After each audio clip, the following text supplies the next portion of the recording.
જય સિયારામ, હું છું કલ્પેશ ગમારા. આવી ગયો છું એક વિડીયો લઈને.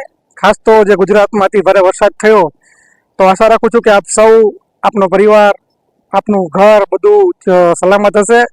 અને ઈશ્વરને પ્રાર્થના કરીએ કે હવે આવી મનુષ્યોથી જે ભૂલ થતી હોય તો માફ કરીને હવે આવી કોઈ અતિવૃષ્ટિ ન કરી અને એમને હેરાન ન કરે.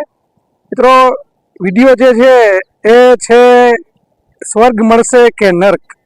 આમ તો બધા ધર્મમાં આનું લખેલું જ છે. આપણા ધર્મમાં સ્વર્ગ નર્ક હોય છે, અન્ય ધર્મોમાં જન્નત હોય છે, અમુક ધર્મોમાં એને હેવન ને એવું બધું કહેતા હોય છે. પણ શું છે, કઈ રીતે આ જોવાતું હોય છે, સ્વર્ગ મળશે કે નર્ક?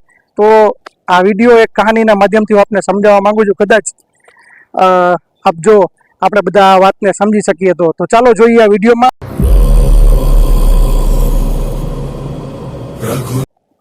જય શ્રીરામ. આમ તો આપણે વાત ઘણી વાર સાંભળી હોય છે કે સ્વર્ગ મળશે, કર્મ પ્રમાણે નર્ક મળતું હોય છે, મૃત્યુ પછી આપણે સ્વર્ગને નર્કમાં જવાનું હોય છે. તો ચાલો આ વાત ઉપરથી જ આપણે જાણીએ કે શું હોય છે. એકવાર એક વૃદ્ધ મહિલા, એક વૃદ્ધ માજીનું મૃત્યુ થાય છે. એને યમરાજ લેવા આવે છે. એટલે માજી યમરાજને પૂછે છે કે હે યમરાજજી, આપ મને લઈ જાવ છો, બસ હું એટલું જાણી શકું કે મને સ્વર્ગ મળશે કે નર્ક મળશે? એટલે યમરાજજી માજીને કહે છે કે માજી, આપ ચિંતા ન કરો, આપે આખું જીવન પ્રભુની સેવા કરી છે, પ્રભુની ભક્તિ કરી છે, ખરા હૃદયથી કરી છે, એટલે આપને ડાયરેક્ટ અમે પ્રભુના ધામ જ લઈ જશું. તો માજી તેમની સાથે જાય છે. તો ત્યારે કહે છે, યમરાજ, મારી એક ઈચ્છા છે, જો આપ પૂરી કરી શકો તો. યમરાજ કે શું ઈચ્છા છે માજી, મને કહો. તો એ માજી કહે છે કે યમરાજ, લોકો કહેતા હોય છે કે સર્વેના કર્મ પ્રમાણે સર્વેને નર્ક મળતું હોય છે, કોઈને સ્વર્ગ મળતું હોય છે. તો આ સ્વર્ગ ને નર્ક શું છે, બસ મારે જોવું છે કે ત્યાં શું હોય છે.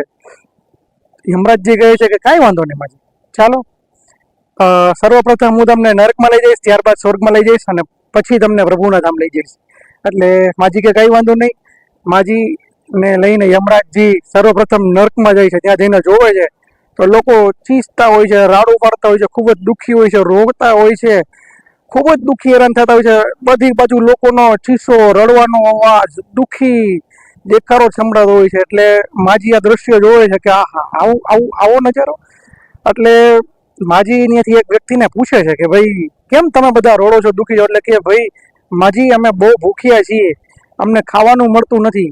પછી એક ઇશારો કરીને બતાવે કે આ જુઓ, આ 100 ફૂટ 1000 ફૂટની ઊંચાઈએ, 100 ફૂટની પણ 1000 ફૂટની ઊંચાઈએ આ ભગવાને મોટી બધી એક તપેલી રાખી હોય છે, અને એમાં ખીર રાખેલી હોય છે. એની સુગંધ આવતી હોય છે. એટલે સુગંધના કારણે આ લોકોની ભૂખ ઓર વધતી હોય છે. પરંતુ 1000 ફૂટેથી ખીર ઉતારવી કેમ, એટલા કારણે લોકો દુઃખી હોય છે. બધા જ ભૂખ્યા હોય છે. ભૂખના કારણે રહેવાતું નથી હોતું. પેટમાં અગ્નિ ઉપડી હોય છે, અને પાછા મૃત્યુ જ પામેલા હોય તો મોત પણ નથી આવતું. એટલે કે એટલી અસહનીય પીડા એ લોકોને થતી હોય છે.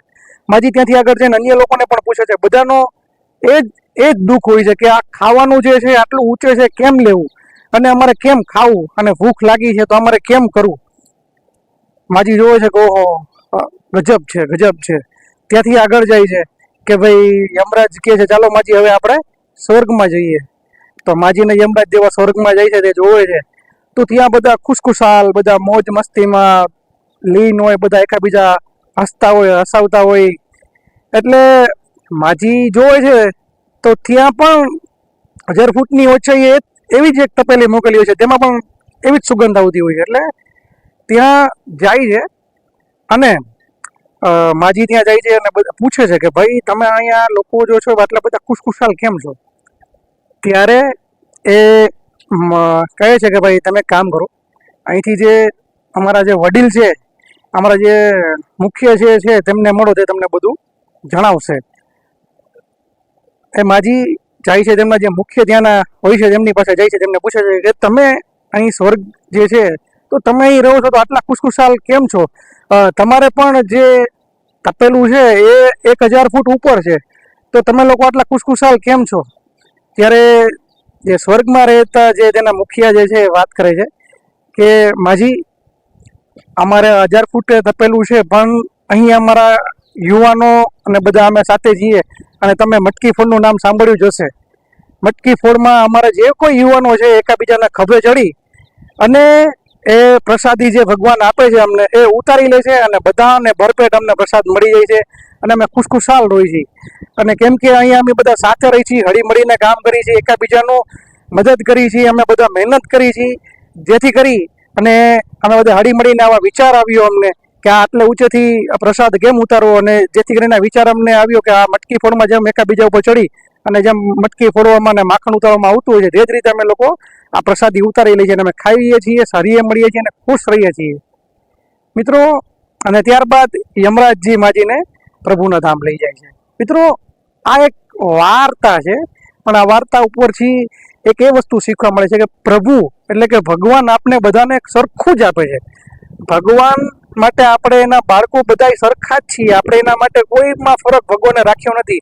ભગવાન બંને જગ્યાએ 1000 ફૂટે છે તપેલી રાખેલી હોય છે ખીરની, પરંતુ આપણા વિચારો, આપણો કર્મ આપણે ડિસિઝન લેવા માટે મજબૂર કરતા હોય છે કે આપણે નર્કમાં છીએ કે સ્વર્ગમાં છીએ. આપણે મહેનત કરશું, આપણે કોઈનું સારું કરશું, કોઈનું ખરાબ નહીં કરીએ તો આપણે સારા વિચારો આવશે અને માટલીમાંથી પ્રસાદ કેમ ઉતારવો એ આપણે જરૂરથી સમજાઈ જશે.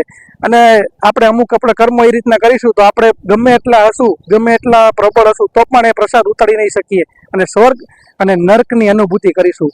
તો મિત્રો આ હતી મારી એક વાત, સ્વર્ગ મળશે કે નર્ક. તો એ વિચારવાનું આપને છે કે આપ આપના કર્મો, આપના કાર્યો કઈ રીતના કરી રહ્યા છો, કે આપને સ્વર્ગ મળશે કે નર્ક. આ વાર્તા ઉપરથી આપને ચોક્કસથી થોડાક અંશે તો સમજાત ગયો છે. તો મળશું આવતા વિડીયોમાં. ત્યાં સુધી મારા વિડીયોને દરેક લોકો સુધી શેર કરવા વિનંતી છે. કોમેન્ટમાં લખજો કે આ વાત તમને કેવી લાગી. મારી ચેનલને ખાસ સબસ્ક્રાઈબ કરો જેથી કરીને મને સપોર્ટ મળતો રહે. અને ખાસ રુદ્ર ગમારાનો આભાર માનીશ જે વિડીયો શૂટિંગ કરે છે, અને સાથે કલ્પેશ બજરંગી કલ્પેશ ગમારાના આપ સૌને જય શ્રી રામ.